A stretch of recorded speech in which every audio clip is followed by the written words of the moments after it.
ना ना ना ना ना ना ना ना तुझे अपना बनाने की। ए हमार बाबू, ये देख ई लड़की के ना हम सब पसंद कैले बानी जा, एक बार तू देखला। बस हमारा जिम में बहुत सारा काम है, हम जाती खेते, तू लोगों को जोन कुछ करे को करा। ओके बाय। हाँ। ए बेटा देख तला। अरे तू ही देखा, बहुत मूड सुंदर नहीं किया। के हट जो। अरे अरे अरे क्या बूढ़ा पागल भाई लड़का। माई, भैया हर शादी खातिर अक्सर मना कर देला। कहीं बाहर चक्कर वक्कर तो ना इलू इलू वाला। हेलो। और बतावा। आ गई हमारी याद। अब तक कहाँ रहल है? अरे भाई किसान आदमी है, किसान के पास कहाँ टाइम रहेला।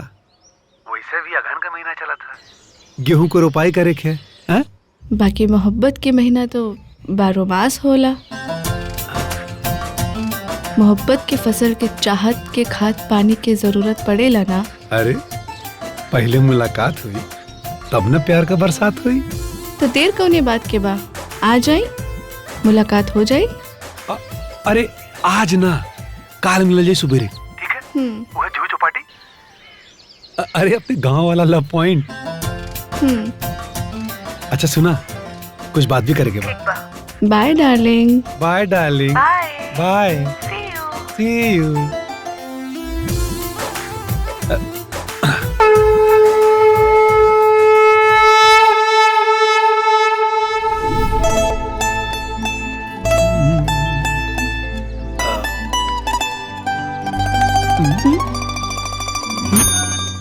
ये बात करे खातिर बुलवले रहला?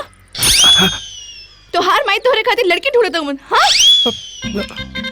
कितनी बार हम कहनी हमके अपने माई बाप से हमरा के मिलावा, अपने माई बाप से हमरा के मिलावा, लेकिन ना, हिम्मत नहीं खे।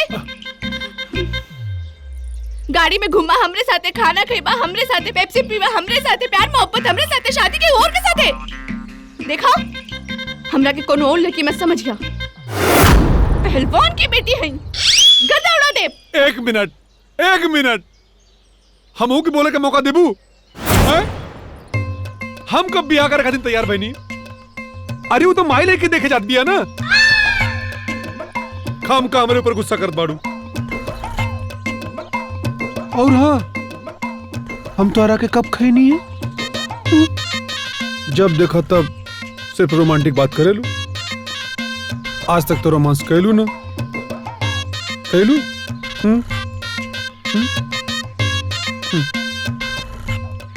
चलो तोहार एहो शिकायत दूर कर दे। अच्छा।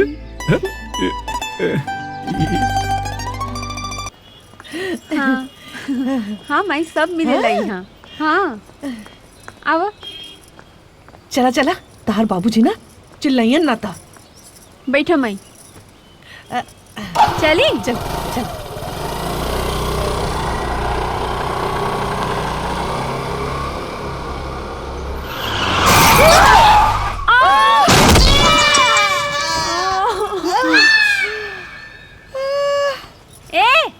आन्हर बारी करे, दिखाई नहीं खेते का? चल नीचे तक।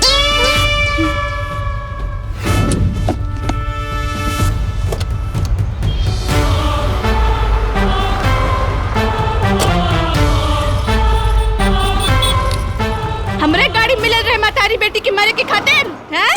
चुप! आधर कोड़ के करक कहतारी हैं? लेफ्ट से सिग्नल देके राइट पे गाड़ी काहे घुमावली हा? हमार गाड़ी मिल रहली हा? शुक्र मनावा हमार कि एंड मौके पे गाड़ी रोक देनी, नहीं तो मातारी बेटी बच्ची हो जाती। अरे देख देख देख देख कैसे बात करती है। अरे ये तो एक नंबर की झगड़ा हो गया। हाँ। एक तो चोरी, ऊपर से सीना चोरी। सीना चोरी, उल्टा चोर कोतवाल के डटे हो। चोर? तो हमरा के चोर कहले? हाँ तो के हमरा के चोर कह दिया। जाए ना भाई। तोहरा जैसन बहू ना केहू के ना मिली। और सुन ला, हमरा जैसन के तो बिल्कुल ना मिली। नहीं तो हमका तो तोहरे जैसन सास चाहिए। 2 दिन में ना सुधार दे। आउट। अरे जा जा।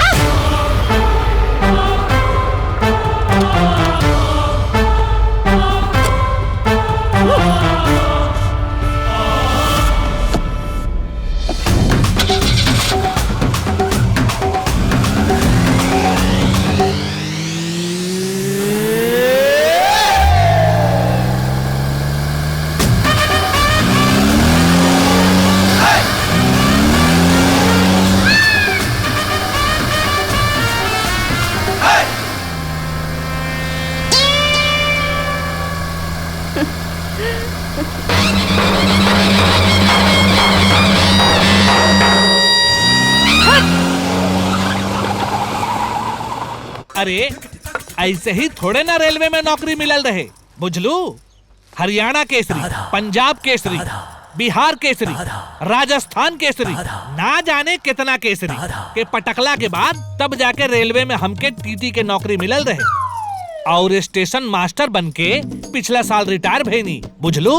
भगवान चाहिए तब पूर्वी के भी स्पोर्ट्स कोटा से नौकरी लगवा दे। अरे पूर्वी बेटी, हमार बिटिया आ गई। अरे बिटिया आ गई तू, थोड़ा और देर से आई तू तो आज तो तोहार नौकरी रेलवे में लगी है जात। देखो माई, हमारा दिमाग मत खराब करो। का भाई? आज हम मस्ती मजाक के मूड में नहीं खी।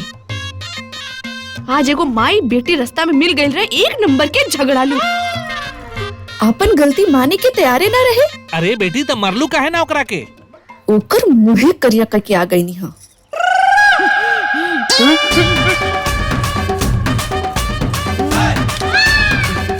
माई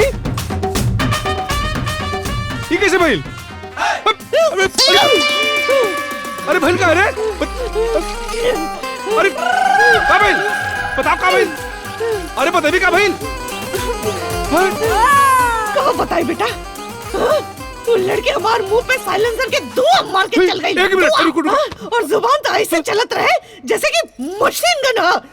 पता ना क्या कर लड़की रहे। ये कर लगी? क्या रहा? पैसे ली था? क्या रहा? भैया ओकर लंबा लंबा बाल रहे।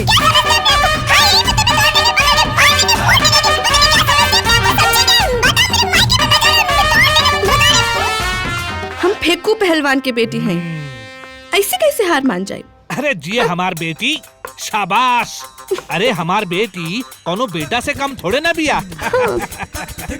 तू दोनों बाप बेटी के मन मिजाज एकदम एक के जैसन बा। काहे ना हुई माई?